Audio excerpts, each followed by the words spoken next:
Did you kill Meredith Kircher? No. Were you there that night? No. Do you know anything you have not told police? No.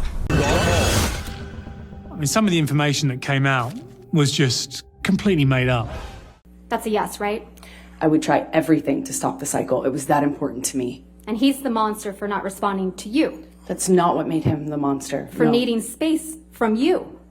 For years, Chanel Miller was known only as Emily Doe.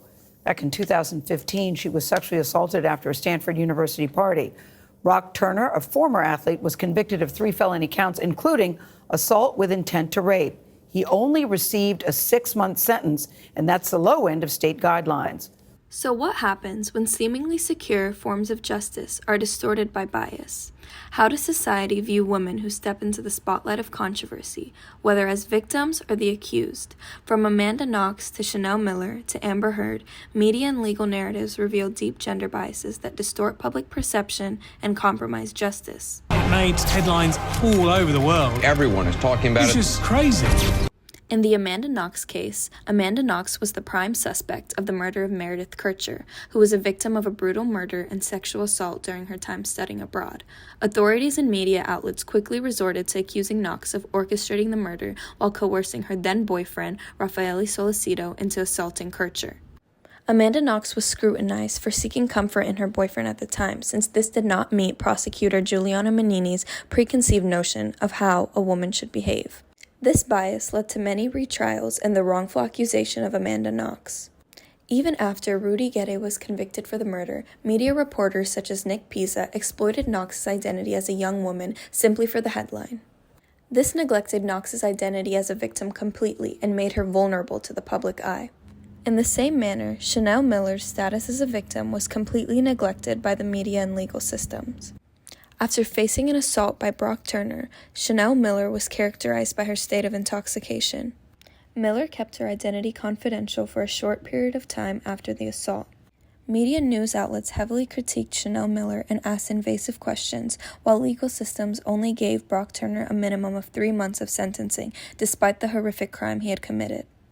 In the interview by Emma Brockis, Chanel Miller states that she refuses to be reduced to the Brock Turner sexual assault victim. In her memoir, Know My Name, Chanel Miller tells her story. A story that is not defined by the deeply embedded gender bias in the media and legal authority.